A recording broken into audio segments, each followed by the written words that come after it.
Hi friends, intelligence bureau of ഇന്ത്യയുടെ spy agency, രഹസ്യാന്വേഷണ വിഭാഗം, ഹോം ഓഫീസ് മിനിസ്ട്രിയുടെ അണ്ടറിൽ വരുന്ന ഒന്നാണ് ഈ ഇൻ്റലിജൻസ് ബ്യൂറോ എന്ന് പറയുന്നത്.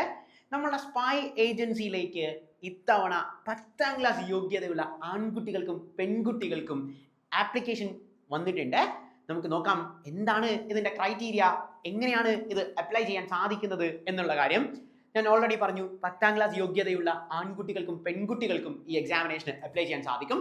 18 വയസ്സ് മുതൽ 25 വയസ്സ് വരെയുള്ളവർക്കാണ് ഈ എക്സാമിനേഷന് അപ്ലൈ ചെയ്യാൻ സാധിക്കുന്നത്. ഇതിൽ തന്നെ OBC കാറ്റഗറിയുള്ള ആൾക്കാർക്ക് 3 വർഷമുണ്ട്. അതായത് 28 വയസ്സ് വരെ OBC കാറ്റഗറിക്കാർക്ക് അപ്ലൈ ചെയ്യാൻ പറ്റും. ഇനി SC/ST കാറ്റഗറിക്കാർക്ക് 5 വർഷം റിലാക്സേഷൻ ഉണ്ട്. അതായത് നിങ്ങൾക്ക് ഇപ്പോൾ 29-30 വയസ്സാണെങ്കിലും നിങ്ങൾ SC/ST കാറ്റഗറിയിൽപ്പെട്ട ആളാണെങ്കിൽ നിങ്ങൾക്ക് ഈ എക്സാമിനേഷന് അപ്ലൈ ചെയ്യാൻ സാധിക്കും. ഇപ്പോൾ ജനറൽ കാറ്റഗറിക്ക് 18 മുതൽ 25 വരെ, OBC-കാർക്ക് 28 വരെ, SC/ST-കാർക്ക് 30 വയസ്സ് വരെ ഈ എക്സാമിനേഷന് അപ്ലൈ ചെയ്യാൻ സാധിക്കും. 10ാം ക്ലാസ് യോഗ്യത മാത്രം മതി എന്നുള്ളതാണ് ഇതിന്റെ പ്രത്യേകത. നമുക്കറിയാം, IB ഹോം അഫയേഴ്സ് മിനിസ്ട്രിയുടെ അണ്ടറിലാണ് വരുന്നത്. അതുകൊണ്ട് അതൊരു സെൻട്രൽ ഗവൺമെന്റ് ഉദ്യോഗമാണ്. സെൻട്രൽ ഗവൺമെന്റ് ഉദ്യോഗത്തിന് സാലറി നമ്മൾ കമ്പയർ ടു സ്റ്റേറ്റ് ഗവൺമെന്റിനെ കമ്പയർ ചെയ്യുമ്പോൾ സാലറി കൂടുതലാണ്. ഇനി IB ആയതുകൊണ്ട് തന്നെ നിങ്ങൾ നോക്കുക, നമ്മളുടെ ബേസിക് പേയിൽ തന്നെ 20% എക്സ്ട്രാ അലവൻസും കൂടി നമുക്ക് കാണും. അതായത് സ്പെഷ്യൽ സെക്യൂരിറ്റി, നമുക്കറിയാം ഇന്ത്യയുടെ സെക്യൂരിറ്റിയുമായി ബന്ധപ്പെട്ടതായതുകൊണ്ട് സ്പെഷ്യൽ സെക്യൂരിറ്റി അലവൻസ് ആയിട്ട് 20% അധികമായിട്ടുണ്ടാവും. ഇനി ബാക്കി അലവൻസും നമുക്ക് അവിടെ കാണും. സോ ഹ്യൂജ് ഒരു എമൗണ്ട് തന്നെ നമ്മുടെ കൈകളിലേക്ക് എത്തും എന്നുള്ളതാണ് പ്രത്യേകത. അതായത് വളരെ കുറച്ച് യോഗ്യത ഉള്ള ഒരു എക്സാമിനേഷൻ ആണ്. 10ാം ക്ലാസ് മാത്രമാണ് ഒരു യോഗ്യതയായിട്ട് പറയുന്നത്. വെൽ, നമ്മൾക്ക് പല ഡിവിഷനുകളിലേക്കായിട്ടാണ് അവർ ക്ഷണിച്ചിരിക്കുന്നത്. ടോട്ടലായിട്ട് നമ്മൾക്ക് അവർ ക്ഷണിച്ചിരിക്കുന്ന എൻക്വയറി നമുക്ക് നോക്കാം. 362 വേക്കൻസികളിലേക്കാണ് അവർ വിളിച്ചിരിക്കുന്നത്. ഇതിൽ തന്നെ നമ്മളെ ട്രിവാൻഡ്രം, അതായത് നമ്മളെ ട്രിവാൻഡ്രത്ത് നമുക്ക് വരുന്ന വേക്കൻസി 9+4 13 വേക്കൻസിയാണ് ട്രിവാൻഡ്രത്ത് വരുന്നത്. So total 362. ട്രിവാൻഡ്രത്ത് വരുന്ന വേക്കൻസി 13 ആണ് എന്നുള്ള കാര്യം ഓർക്കുക. വെൽ, സോ 10ാം ക്ലാസ് യോഗ്യതയുള്ള എക്സാമിനേഷൻ ആയതുകൊണ്ട് എക്സാമിനേഷൻ സിലബസും വളരെ സിമ്പിൾ ആണ്. അതായത് നിങ്ങൾ ബേസിക്കലി സ്റ്റാഫ് സെലക്ഷൻ കമ്മീഷന്റെ ഒരു ബേസിക് എക്സാമിനേഷന് വേണ്ടി പഠിക്കുന്ന കുട്ടികൾക്ക് വരെ ഈ IBയുടെ എക്സാംസ് ക്രാക്ക് ചെയ്യാൻ പറ്റും. SSC അല്ല ഈ എക്സാംസ് നടത്തുന്നത്. എക്സാം നടത്തുന്നത് ഹോം അഫയേഴ്സ് മിനിസ്ട്രിയാണ് നടത്തുന്നത്. കാരണം ഹോം അഫയേഴ്സിന്റെ അണ്ടറിൽ വരുന്നതുകൊണ്ട് ഹോം അഫയേഴ്സ് മിനിസ്ട്രിയാണ് നടത്തുന്നത്. പക്ഷേ SSCയുടെ ബേസിക് സിലബസ് അറിയാവുന്ന ഒരാൾക്ക് ക്രാക്ക് ചെയ്യാവുന്ന സിലബസ് ആണ് നമുക്ക് ഇവിടെ വന്നിരിക്കുന്നത്. നമുക്ക് സിലബസ് ഡീറ്റെയിൽ ആയിട്ട് നോക്കാം. ജനറൽ അവയർനെസ് 40 മാർക്കാണ്. അതായത് ജനറൽ അവയർനെസ് എന്ന് പറഞ്ഞാൽ നമ്മുടെ GK ആണ്, നമ്മളുടെ ഹിസ്റ്ററി, പൊളിറ്റി ഒക്കെ വരുന്ന പാറ്റേൺ ആണ് ഈ പറയുന്ന നമ്മളുടെ ജനറൽ അവയർനെസ് എന്ന് പറയുന്നത്. നമ്മളുടെ കറണ്ട് അഫയേഴ്സ് ഇതെല്ലാം ഇതിനകത്തായിരിക്കും വരുന്നത്. 40 മാർക്ക് ആണ് അവിടെ വെയിറ്റേജ് ആയിട്ട് വന്നിരിക്കുന്നത്. ആൻഡ് ക്വാണ്ടിറ്റേറ്റീവ് ആപ്റ്റിറ്റ്യൂഡ് എന്ന് പറഞ്ഞാൽ നമ്മുടെ മാത്സ് ആണ്. നമ്മൾ speed, simple interest, compound interest, basic maths. 10ാം ക്ലാസ് യോഗ്യതയുള്ള മാത്സ് ആണ്, വലിയ ടോപ്പ് ലെവൽ അല്ല. സോ 10ാം ക്ലാസ് യോഗ്യതയുള്ള മാത്സ് നമുക്ക് അവിടെ വരും. ഇനി നമുക്ക് numerical, analytical, logical ability and reasoning, blood relationship, alphabetic codings, ഇങ്ങനെയുള്ള ബേസിക് റീസണിങ് ക്വസ്റ്റ്യൻസും 20 മാർക്കിൽ ഉണ്ടായിരിക്കും എന്നുള്ളതാണ്.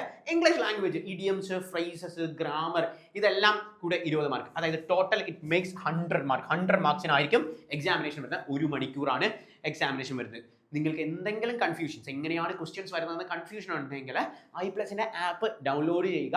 അവിടെ നിങ്ങൾക്ക് ഫ്രീ മോക്ക് ടെസ്റ്റുകളുണ്ട്. അതായത് എക്സാമിനേഷൻ്റെ ഇതിന് മുമ്പ് നടത്തിയ പ്രീവിയസ് ഇയർ എക്സാമിനേഷൻ്റെ ക്വസ്റ്റ്യൻ പേപ്പർ, ഇനി എങ്ങനെയായിരിക്കും എക്സാംസ് അവർ കൊണ്ടുവരുന്നത് എന്നുള്ളതിൻ്റെ മോഡൽ ക്വസ്റ്റ്യൻസ്, ഇതെല്ലാം നിങ്ങൾക്ക് അവിടെയുണ്ട്.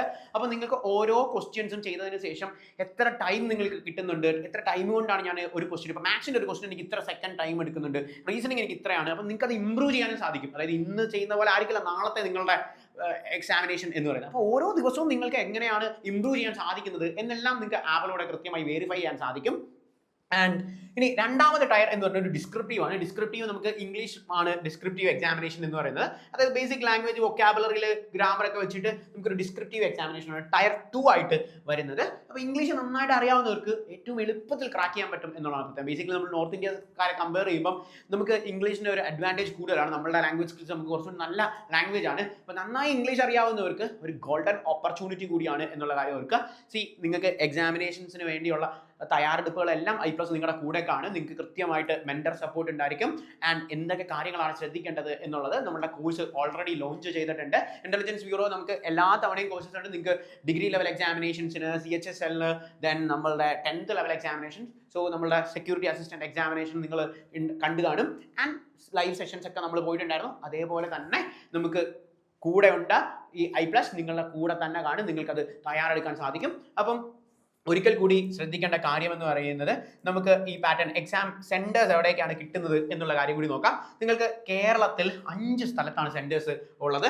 5 അല്ല, നിങ്ങൾക്ക് 1 2 3 4 5 6 7 സ്ഥലത്താണ് സെന്റേഴ്സ് ഉള്ളത്, എക്സാം സെന്റേഴ്സ് നടന്നത്. അതായത് നിങ്ങൾക്ക് എറണാകുളത്ത് വേണമെങ്കിൽ സെന്റേഴ്സ് വെക്കാം, കണ്ണൂർ വേണമെങ്കിൽ വെക്കാം, കൊല്ലം വേണമെങ്കിൽ വെക്കാം, കോട്ടയം വേണമെങ്കിൽ വെക്കാം, കോഴിക്കോട് വേണമെങ്കിൽ വെക്കാം, തിരുവനന്തപുരം വേണമെങ്കിൽ വെക്കാം, തൃശ്ശൂർ വേണമെങ്കിൽ വെക്കാം. നിങ്ങൾക്ക് ഇഷ്ടപ്പെട്ട സ്ഥലത്ത് എക്സാംസ് എഴുതാൻ പറ്റും. സോ ഏത് സ്ഥലത്താണ് നിങ്ങൾക്ക് അനുയോജ്യം എന്ന് പറയുന്നത് ആ സ്ഥലത്ത് നിങ്ങൾ എക്സാമിനേഷൻ അപ്ലൈ ചെയ്യുക. ഇതിന്റെ ലാസ്റ്റ് ഡേറ്റ് വരുന്നത്, എക്സാം അപ്ലൈ ചെയ്യേണ്ട ലാസ്റ്റ് ഡേറ്റ് എന്ന് പറഞ്ഞാൽ ഡിസംബർ 14 തീയതിയാണ്. എല്ലാ തവണയും പറയുന്നത് പോലെ ലാസ്റ്റ് ഡേറ്റിലേക്ക് കൊണ്ടുവെക്കരുത്. ലാസ്റ്റ് ഡേറ്റിൽ സെർവറൊക്കെ കംപ്ലൈന്റ് ആവും. അതുകൊണ്ട് ഈ വീക്കിൽ തന്നെ അപ്ലൈ ചെയ്യാൻ ശ്രദ്ധിക്കുക. ലാസ്റ്റ് ഡേറ്റിലേക്ക് കൊണ്ടുപോകാതെ ഈ വീക്കിൽ തന്നെ അപ്ലൈ ചെയ്യുക. ഡിസംബർ 14 തീയതിയാണ് നമ്മളുടെ ആപ്ലിക്കേഷൻ എന്ന് പറയുന്നത്. ആൻഡ് ഇതിന്റെ ഫീസ് സ്ട്രക്ചർ ആയിട്ട് നമുക്ക് വരുന്ന ഫീ സ്ട്രക്ചർ എന്ന് പറയുന്നത് 650 രൂപയാണ് നമുക്ക് ഫീ സ്ട്രക്ചേഴ്സ് ആയിട്ട് വരുന്നത്. അതായത് മെയിൽ കാൻഡിഡേറ്റ്സിന് ആൻഡ് ഈ ജനറൽ കാറ്റഗറിയിലുള്ള മെയിൽ കാൻഡിഡേറ്റ്സിനാണ് 650 രൂപ എന്ന് പറയുന്ന പാറ്റേണിൽ വരുന്നത്. സോ 650 രൂപയാണ് മെയിൽ കാൻഡിഡേറ്റ്സിനുള്ള ഫീ സ്ട്രക്ചർ ആയിട്ട് വരുന്നത്. ആൻഡ് ഗേൾസിന്, ബാക്കിയുള്ള കാൻഡിഡേറ്റ്സിന് 550 ആണ് അതിനകത്ത് വരുന്നത്. സോ ഇന്ന് തന്നെ നിങ്ങൾ അപ്ലൈ ചെയ്യുക and do study. That's all. Thank you.